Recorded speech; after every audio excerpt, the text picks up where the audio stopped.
Europa säger att grönt ska göra oss fria. Men frihet byggs inte på slogans. Den byggs på kontroll. Vi slutade köpa rysk gas. Bra. Men vi började köpa kinesiska komponenter. Så säg inte att beroendet försvann. Den byter bara flagga. Och ju mer Europa bygger grönt, desto mer flyttar vi framtidens makt till Peking. Europa älskar ordet energioberoende. Men vi använder det fel. För energioberoende handlar inte bara om var elen produceras. Det handlar om vem som kontrollerar systemet runt elen. Den gröna omställningen är inte bara teknik. Den är leveranskedjor. Och leveranskedjor är makt. Makt sitter inte i slutprodukten. Den sitter i mellanleden. I processerna. I raffineringen. I vem som äger och skalar upp. När någon kontrollerar mellanleden kontrollerar de takten. När de kontrollerar takten kontrollerar de priset. Och när de kontrollerar priset kontrollerar de din handlingsfrihet. Framtiden ägs inte av den som installerar mest teknik. Den ägs av den som kontrollerar mellanleden, processerna, materialen, flaskhalsarna. Den gröna omställningen är inte moral. Den är industriell makt. Det är därför den verkliga frågan inte är om Europa vill vara strategiskt autonom. Frågan är, har vi kapaciteten att vara det? För i ett system med asymmetriska beroenden är moral inte en strategi. Kapacitet är en strategi. Nu kommer det som ger ont. Den gröna drömmen säljs som frihet. Men riskerar att bli strategisk underordning. Europa får solpaneler. Europa får elbilar. Europa får rubriker om ledarskap. Kina får något mer värdefullt. Prissättningsmakt, industrikapacitet och kontroll över kritiska flaskhalsar.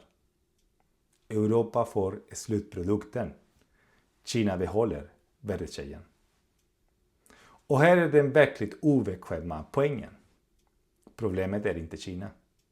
Kina gör exakt vad rationella stormakter gör. De säkrar framtidens flaskhalsar innan andra ens erkänner att de finns. Problemet är Europa. Europa agerar fortfarande som om marknaden automatiskt skapar säkerhet. Som om handel fortfarande är ett substitut för strategi. Europa är extremt bra på att reglera slutprodukter, men nästan allergiskt mot att bygga tung kapacitet. Vi subventionerar efterfrågan. Vi sätter mål. Vi sätter deadlines. Men vi outsourcar risken. Outsourcar smutsen. Outsourcar mellanleden. Det ser rationellt ut. Det låter moraliskt. Men strategiskt är det försvagande. För när krisen kommer, och den kommer alltid, är det inte ambitioner som avgör handlingsutrymme. Det är vem som kan leverera när flöden bryts. Och där står Europa. Inte utan inflytande, men utan kraft. Det finns 3 vägar framåt. Ingen är bekväm. Väg 1. Marginalisering. Europa fortsätter som nu. Vi subventionerar efterfrågan. Importerar kapaciteten. Vi får gröna kurvor uppåt, men industriell tyngd bortåt. Europa blir regelmakare, inte makthavare. Väg 2. Mognad. Europa accepterar att strategisk autonomi kostar. Vi bygger egen processkapacitet. Sätter villkor i upphandlingar. investerar i återvinning och redundans. Omställningen blir långsammare, dyrare, men verklig. Väg 3. Fragmentering. Medlemsländerna går åt olika håll. Bilaterala avtal, olika riskappetit, EU som marknad överlever, EU som strategi spricker. Kärnan är enkel. Europa har inflytande på papper, men kraften ligger i leveranskedjorna. Vill du att jag gör del 2 för att veta exakt vilka 3 flaskhalsar Kina kan stänga och vad EU faktiskt ger åt dem? Skriv flaskhalsar i kommentaren.